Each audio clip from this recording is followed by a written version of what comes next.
지원단장 김동아 의원님 오셨습니다.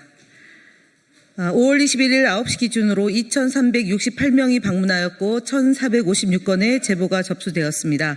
매체별로는 네이버가 26.27%로 가장 높은 수치를 기록했고 그 뒤로는 SNS 15.63, 유튜브 14.13, 커뮤니티 10.38% 순으로 제보되었습니다.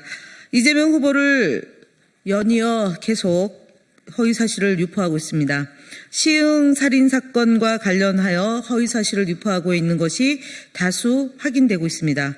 SNS 등에서 특정 이용자가 시흥 살인범 관련 게시글에 이재명 분리하면 바로 중국인 조폭을 풀어서 묻지마 살인 저지르는 거 봤지 등의 허위글을 게시하였고 또 다른 트위터 이용자는 실제 보도된 외국인 범죄 기사와 함께 이재명이 대통령 되면 완전 중국인 무법천지 되겠네 등의 허위 주장을 덧붙였습니다.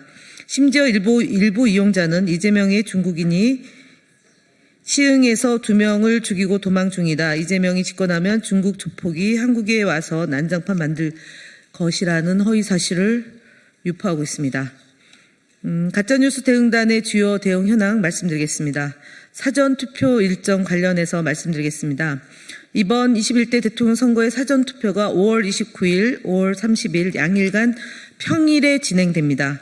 과거에 진행됐던 것처럼 주말을 포함한 금토가 아니라 이번에는 화요일 날 6월 3일 투표인 관계로 목요일, 금요일에 진행됨에 유의해 주시길 바랍니다. 특히 사전투표를 하지 말라고 하는 그런 캠페인이 일부에서 벌어지고 있는 점에 대해서 유의합니다. 저희는 각별하게 이 사전투표가 어떻게 가짜뉴스를 유포하는지 그 진원지가 되는지를 면밀히 살펴보고 국민 여러분께 소상히 보고 드리도록 하겠습니다. 좌파 이권 카르텔 운운하며 국민 사이렌 성명서에 대한 입장입니다. 5월 19일 날 국민 사이렌 센터에서 시민단체 퍼주기법을 추진하는 정책 협약을 맺었다며 좌파 이권 카르텔 고발하겠다는 성명을 발표했습니다. 시민단체는 다양한 이념적 스펙트럼을 가지고 있으며 정부의 정책 감시와 공공이익 증진이라는 공적인 역할을 수행하는 곳입니다. 좌파 카르텔로 매도한 것은 명백히 정치 낙인 찍힙니다. 시민단체에 대한 국고보조는 엄연히 법률 및 조례에 따른 절차의 진행이며 각종 사회복지, 인권, 환경 등 정부의 손이 미치지 않은 곳에서 역할을 수행하는 데 지원되는 겁니다. 시민사회 기본법 또한 시민단체의 공공성을 인정하고 협치구조를 제도화하려는 법입니다. 비세혁명 시민본부가 지난 5월 16일 시민사회단체 연대회의 시민사회 활성화 전국 네트워크와 맺은 정책협약은 윤석열 정권의 기간 위축되었던 시민사회 자율성과 역동성을 되살리고 민주주의 회복을 위해 정치권과 시민사회가 노력하고자 하는 취지로 체결되었습니다. 이를 좌파 이권 카르텔 생태계라며 혈세 낭비 운운하는 것은 명백한 거짓이며 허위 주장입니다. 가짜뉴스 대응단은 국민의힘 국민 사이렌 성명에 대해 강한 유감을 표합니다. 뉴데일리 등 왜곡 보도, 선거 개입 시도를 중단하기 바랍니다. 뉴데일리는 5월 19일자 보도에서 지규현 판사의 접대 의혹 부인과 관련해 민주당이 공개한 사진을 두고 마치 민주당이 사진 공개 이후 지규현 판사가 반박하는 것처럼 보도하여 사실관계를 왜곡했습니다. 이에 더불어민주당은 해당 보도를 언론중재위원회에 제소했습니다. 또한 뉴데일리는 긴급진단이라는 기획 시리즈를 통해 선거운동 시작 이후 총 4건의 분석 기사를 보도하며 이재명 후보와 김문수 후보를 각각 2건씩 다뤘습니다. 그러나 이재명 후보에 대해서는 경제가는 사이비 종교, 푸틴식 장기 집권 우려와 같은 자극적인 표현으로 비방성 내용을 집중 보도했고 김문수 후보에 대해서는 우파 재결집, 대역전 가능성 등 긍정적 메시지를 부각하여 보도했습니다. 이는 언론사가 특정 후보를 겨냥해 여론을 유도하고 선거에 개입하려는 의도가 있는 것 아니냐는 강한 의심을 낳고 있습니다. 이에 대해서도 인터넷 선거 보도심의위원회에 이의 신청했음을 말씀드립니다. 이와 함께 뉴데일리는 민주당이 시민사회단체와 체결한 정책협약을 다루며 일부 단체의 진보적 성향을 문제 삼아 민주당이 집권하면 반미 반북 성향의 단체 수백 곳의 혈세를 지원해 돈 파티를 벌일 것이라는 근거 없는 추측성 보도를 내보냈습니다. 아직 발생하지 않은 일을 과장된 표현으로 매도하고 있으며 세금을 혈세로 프레임화하고 정치적 낙인을 찍는 방식으로 언론의 중립성과 객관성을 심각하게 훼손한 보도입니다. 또한 이 보도는 국민의힘이 배포한 보도자료를 그대로 인용한 수준에 불과하며 국민의힘과 그 지지자들은 이 보도를 웹자보 형태로 재가공해 SNS와 커뮤니티에 유포하고 있습니다. 국민의힘과 뉴데일리가 짜고 치는 고스톱을 치듯이 한 모습입니다. 이 보도에 대해서도 인터넷 선거보도심의위원회에 이의 신청을 할 예정입니다. 민주당 이와 같은 언론의 편향적 보도에 불구하고 언론과의 건강한 긴장관계를 유지하며 공정한 보도 환경을 조성하기 위해 노력하고 있다는 점 또한 강조드립니다. 5월 20일 공표된 에브리 리서치 에브리 뉴스 여론조사에 대해서 강한 유감을 표현합니다. 신뢰하기 어려운 여론조사 공표 후에 이것을 김문수 후보 측이 웹잡으로 제작해 SNS에 게시하여 활용하고 명태균식 조작적 여론조사 기획 의심이 아닌지 저희들은 문제제기를 합니다. 여론조사 및 보도는 조사 결과를 시각적으로 오해할 수 있는 그래프를 사용하거나 계층에 맞지 않은 전체 오차 범위를 적용하는 등 여론을 호도할 수 있다고 봅니다. 이 같은 행태에 거듭 유감을 표하고 해당 조사 및 보도에 대해 인터넷 심의위원회 이의 신청 및 여론조사 심의위원회 심의 신청에 착수함을 알려드립니다. 또한 잘못된 여론조사 결과를 인용한 보도에 대해서도 이의 신청에 따른 조치를 이어가고 있습니다. 어제는 5월 11일 아시아투데이 기사 범보수 중 김만희 이 꺾었다. 대선 양자 대결 승리 사례 회자가 여론조사 결과를 왜곡해 인용한 점을 언론사 측이 스스로 인정하고 해당 기사를 삭제한 사실을 보고드리겠습니다. 다음으로는 김동아 의원님께서 말씀드리도록 하겠습니다.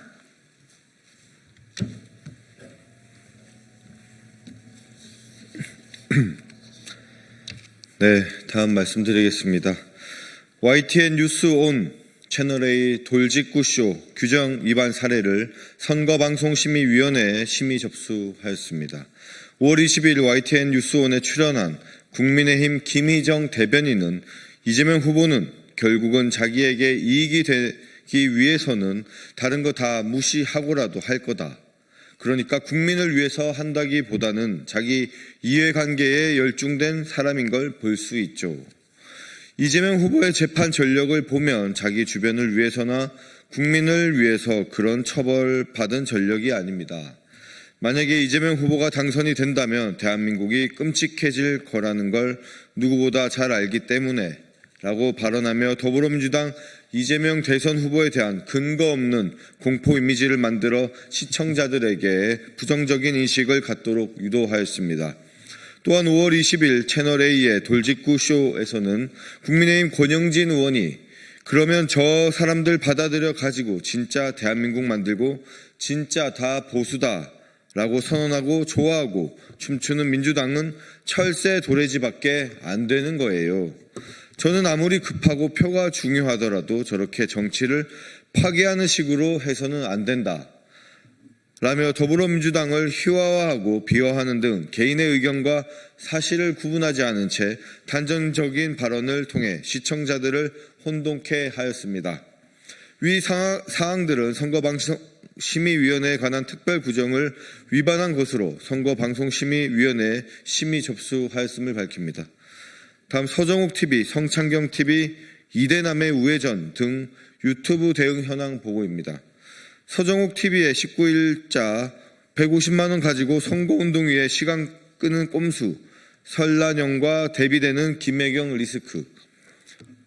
관련 영상은 이재명 후보의 배우자에 대해 피선거권이 없다는 허위사실을 유포하였습니다.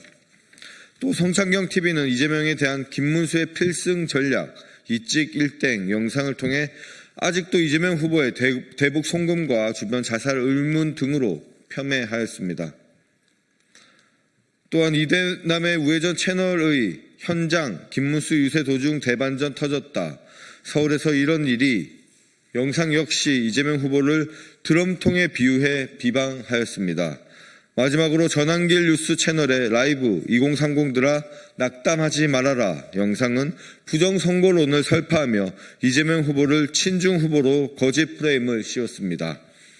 해당 영상들은 유튜브 가이드라인 위반으로 신고 조치하였으며 정도가 심한 영상은 공직선거법 위반으로 선관위에 신고하였습니다. 네, 다음 국민의힘 대선 후보 김문수 거짓말 시리즈 11번째입니다. 대통령 선거 후보자 공보물이 20일까지 모든 세대에 배포되었습니다. 김문수 후보는 공보물 5쪽에서 민주당에 대한 각종 거짓말을 늘어놓고 있습니다. 특히 190석 민주당 의회 독재 횡포, 총통제까지 등 표현인 전부가 거짓말입니다. 특히 190석의 민주당이라는 표현은 기본적인 숫자조차 제대로 검토하지 않고 공보물을 제작했다는 증거이며 이로 인해 김문수 후보의 공약 등 다른 주장의 신뢰성마저 의심할 수준입니다. 더불어민주당의 국회 의석수는 5월 21일 오늘 기준 171석입니다. 의회 독재 횡포라는 표현도 거짓입니다. 법률 재개정 등의 행위는 국회의 제도적 권한 행사입니다. 헌법에 기초한 입법 등의 활동을 국의회 독재라고 주장하는 것은 반헌법적 표현이며 국회 역할을 폄훼하는 것입니다. 또한 총통제 표현은 아예 허무맹랑한 수준입니다. 이재명 후보는 개헌 구상 발표를 통해 대통령 권한의 축소, 국회 권한 강화, 수사 감사 기관의 독립성 확보 등 권력 분산과 민주주의 강화 방안을 제시하였습니다. 김문수 후보는 역사의 기록으로 남을 대통령 후보 공보물에서 마저 기초적인 숫자 오류, 상습적인 거짓말로 국민을 부끄럽게 하고 있습니다. 다음 국민의힘 거짓말 시리즈 109번째입니다.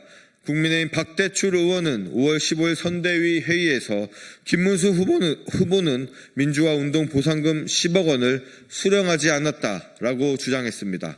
조배숙 의원, 박진수 국민의힘 부산지역 공동선대위원장 등도 반복해서 해당 내용을 주장했고 여러 유튜브 채널을 통해 확산되었습니다. 하지만 언론 보도에 따르면 김문수 후보가 2000년부터 2004년 사이에 민주화운동 보상금을 신청했다면 산정 액수는 도시근로자 4인 가구 월 평균 소득 30개월분 수천만 원 수준으로 측정됩니다. 2005년 이후부터는 선출직 공무원으로 활동하였기에 신청 자격이 되지도 않았습니다. 그렇게 김문수 후보가 민주화운동 보상금 10억 원을 받을 수 있었음에도 거부했다는 것은 거짓입니다. 김문수 후보의 민주화운동, 노동운동 경력을 폄훼할 생각은 없습니다. 하지만 보상 액수 등이 부풀려 청렴을 강조하는 거짓 행동을 지적하는 것은 완전히 다른 문제임을 밝힙니다. 네, 이상입니다.